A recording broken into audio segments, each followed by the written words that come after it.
And I don't see the same sort of dominance in Wakefield, unfortunately. So 30 points to 10 I'm going in favour of the visitors. It's exactly the same scoreline as I've got noted down as well. For a lot of the same reasons. Wakefield just imploding at the minute, and if Leeds, like you say, even if Leeds are at 85% of what they did last week, they'll win this one comfortably. Friday night, though, see Salford, who are also in a bit of a free fall, taking on the recently defeated league leaders Castleford Tigers. What do you think of this one? 6 weeks ago, I would have been excited that this one was on TV and would have been setting the Sky Plus to record it. I'll still do that anyway. But, you've been double checking it. But yeah, the one thing I would say is Castleford's attack is clearly in a lull stage, and Salford have defended well against Castleford already this year. Particularly at home. I don't think they'll have enough to win the game, but I think it'll be tight and tasty. 14 points to 16. I'm going to pick for a Castleford narrow win over a battling Salford side. I think there'll be a bit more of a gap in the scoreline, but I think Castleford should have enough about them. I think they'll fix up this week. I think they'll get worked hard on their mentality and their attitude. From Darryl Powell, so I'm going to go for a 32 points to 16 win to Castleford Tigers. St Helens taking on Hull FC, then marked down at the totally wicked stadium. This is the one that I would have put on television now, knowing what I do. Hindsight being 2020, because Justin Holmesman are defending really well and execute when they get their opportunities, and Hull FC are playing some very attacking, expansive rugby, but I think the home side are going to have enough. I think they're now defending, as we talked about earlier, so well as they have done since they last won a grand final, that this actually makes them the favourites. So I'm going for a close one though. I think 21 points to 20. There's a flag paper between them, and I'm sure someone can make a very strong case for Hull FC, but I just have that feeling in my water that things are going to continuing that uptick for St Helens, and they're going to get the result that they need on Friday night. Yeah, maybe for me that flag paper is more just a standard try or two paper. I think it'll probably be like an 8-point win I've got for St Helens. All the same stuff you've said. I just think Hull FC will have to be absolutely bang on to overcome Saints' defence at the moment, I feel, and Saints have got attacking weapons that can take advantage when you make mistakes for yourself. So I'm going to envisage it kind of going that way, kind of being quite similar to the Cass Saints game. And 28-20 for St Helens. It's going to be a solid win in a dominant defensive performance in a game where you don't feel like they've dominated the game, sort of thing, if you know what I mean. It's going to be the same as what we saw last Thursday. Okay, so Friday night again then, Wigan versus Huddersfield down at the DW. Huddersfield having a real uptick in form. Your guys, not a great performance against Leeds the week before. Do you think they'll fix it up and get a result, or is it Huddersfield's turn? I don't know what's going to happen. We've drawn against them twice already this year, haven't we? So that's in the offing. But I think that players are going to have got maybe a bit of a wake up after last week's game, after taking it lightly, or certainly not putting in the effort on the field to the levels that we expect as the Wigan paying public and the Wigan coaching staff and support staff and all that, I'm sure, have put the sort of rock up. So I expect people to start to think about having to battle for places in the team for the Challenge Cup final. Not that there's that much depth behind them to challenge them for those places. I still feel like people might want to start thinking about upping the ante for that, and that's the only reason why I'm tipping us to win against what has been an exciting Huddersfield attack, maybe unstructured, and maybe that won't be good enough to beat a Wigan side if they get the defence sorted, which it had largely been until a few missed tackles last week. So if the attitude's right, 24-20 Wigan. Oh, there you go. I think it's going to be a close one again. I've just gone for a 1-point victory because I couldn't really pick a lot between them. I like how Huddersfield are playing. I think they're playing with an attacking verve that we've not seen from them for some time. And with Wigan, it depends which Wigan side shows up for me. There's times when, now, I know you've been getting players back, and by and large they are back now, but in that sort of month where by and large these players have been back, there have been times where you thought, fucking hell, Wigan are on the are on the rise again, and there's been other times we've gone, God, no, hang on, they're capable of having 40 minutes of abjectly horrendous defence, or just chucking the game away at times. Or crap attack at times. Yeah, as well, exactly. That too, yeah. So depending largely on which Wigan team turn up, I think Wigan are probably slight favourites for that, which is why I've gone with a 1918 victory. Matty Smith dropped goal, surprisingly enough. No, I know he doesn't play for them. No, I know. I was actually lit up at the idea of those days where we had Matty Smith. Those halcyon days when Matty Smith dug us out of the shit. Okay, into the qualifiers. We were a shitter attacking team last year than we are this team. I know. Year, imagine what you'd be if you had Matty Smith still in the lineup. I suspect you'd be in the top four. Into the qualifiers then. Saturday afternoon sees Warrington taking on the Catalan Dragons down at the Halliwell Jones. Catalan can just about beat the London Broncos. Warrington are going to be far too strong, 30 points to 10. I think Catalan's focus will be two things. 4 home games, 4 games against championship sides. Yeah. I think this one will be one where they're not even really worried. Put it up down as a marker. 40 points to 20 in favour of Warrington. I think Warrington might put a show on. Put a bit of a spanking on them. Okay, quarter of an hour later, live on Sky Television, Leeson Tunes take on Hull KR. Probably the game of the round, this. Across the whole piece, really. Possibly the game of the whole qualifiers in terms of intrigue. In terms of not just the round. I'm with you, yeah. The 7 rounds. Massive. And it's massive for Hull KR to lay a marker down for their return to Super League ambitions and lead. This is a vital game for them to get another result and another step towards retaining Super League for another season. I think Lee are going to come out on top in this one, Mike. I think it's going to be attritional. I think it's going to be scrappy at times. I think it's going to be tense. And I think Lee are just about going to come out on top. 22 points to 18 in favour of the Lathers. Yeah, I've got Lee winning as well. 28-20. I just think they've got a narrow advantage in the half-back positions. Yeah. And I think that's going to be crucial. I think the two teams probably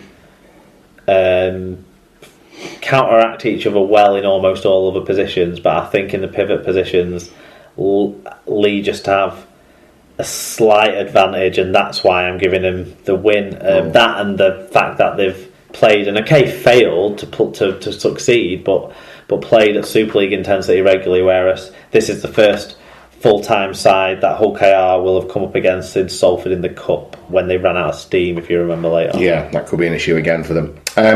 Sunday afternoon, 3 p.m, very traditional. Halifax take on the Widnes Vikings down at the Shea. Is there a way for Fax to capitalise on a strong performance against KR and convert this into a win against a floundering Widnes team? Well, you have to say there maybe is. Do you think they will? No, I can't see them overcoming the Super League opponents if they weren't able to cling on against Hull KR from a 2-score lead. I can't see them being able to cling on against a Widnes side that will have. One thing they'll have in this side is a bit of strike with people like Hambry and Thompson and Mellor. Yeah. So I feel like even without Chase, this is the kind of game Widnes will expect to win. 30 points to 20. I don't see Halifax having enough across the field. Yeah, really. I don't suspect Halifax will get that many points. I think exactly the same as you, though, in terms of the Widnes performance. I've gone 24 points to 12 in favour of the Vikings, which takes us to the final game of the weekend as London welcome Featherstone down south.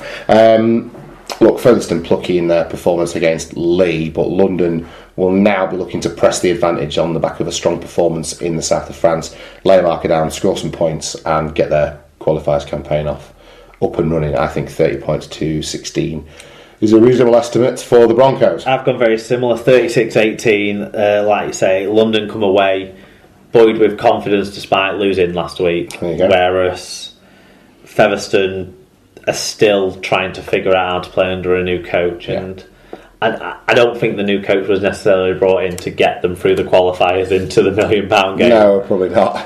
Right, okay, Championship Shield game of the week then, Mark. Bradford versus Oldham. We've gone with Dewsbury to lose because Bradford are in irrelevance now that they're relegated. Do you have to be a prick about it? Dewsbury to lose are two top 4 sides, and it's interesting because Toulouse are obviously the side at the top, but Dewsbury are the side in form in this division. So that's sort of an interesting balance, but just an interesting fight-off between these two sides, I think. Yeah, there you go. League One games of the week then. Plus, it was none of the other teams that were going to fight for the relegations places are playing each other. Yeah. So if Swinton, Rochdale or Oldham were playing each other, then it would have been those Yes, of course it would. Okay, League One games of the week then. Super 8s is Doncaster Whitehaven. That's two teams in the playoff positions looking to find positions, and Doncaster probably need a win. And Whitehaven will be wanting to secure home advantage by keeping winning. Okay, perfect. And in the Shield? North Wales versus Hunslet. It's the two teams in the sort of top spots as your way. It's a potential preview for the Shield final if things go the right way. But if North Wales lose it, it really does open up the door for the All Goals and the Scholars to take an advantage in that area. Very good. NRL Brit picks, what have we got for us? Rabbitohs versus Bulldogs, Sunday 10:50am to see two teams out of playoff contention, but with plenty of things interested from an England point of view. Eels versus Knights, Friday 9am. Joe Wardle might play. I don't know. Didn't last week. Dragons versus Titans, Sunday 6am. You'll see a few players in this, and the Dragons need a win. So let's see how Widdop stands up to that sort of scrutiny. And then Warriors versus Raiders, Sunday 5am. Hopefully the Green Machine can keep rolling on with our two English players in that side. There you go. Okay, that is your Super League pod for the week. All that remains for us to do now is wrap up the show.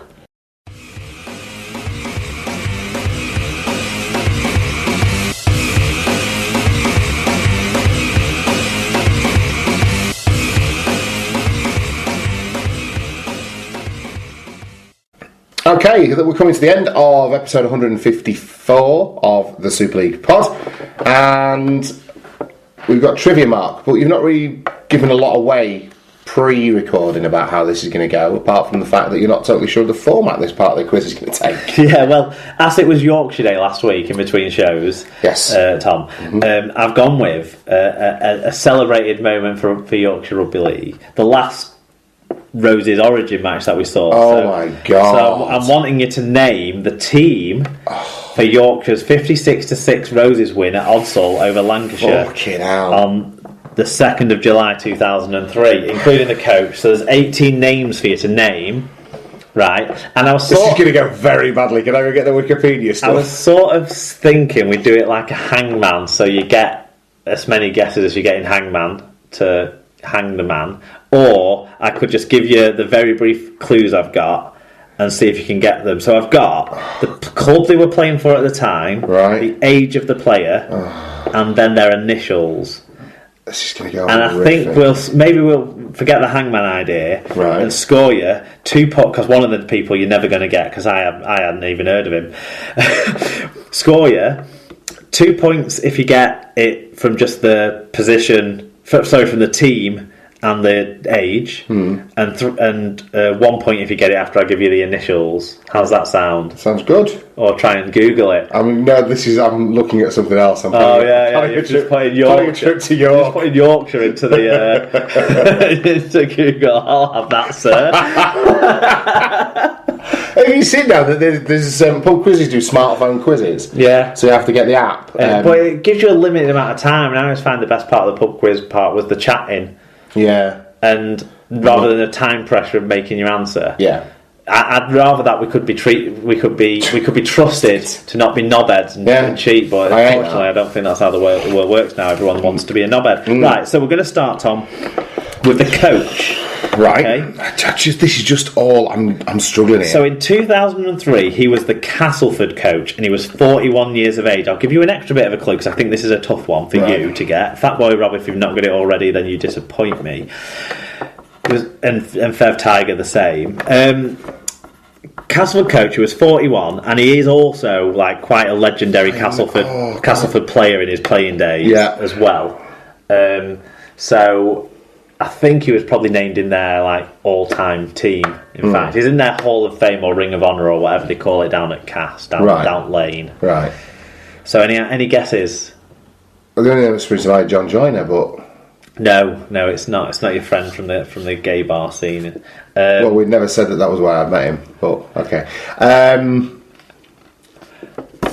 Oh, do you know what? I'm trying to think back. I'll give you to John Keir's autobiography, because I think John Keir was assistant coach at this point. Shall I give you the coach's initials? They were GS for sugar. Graham.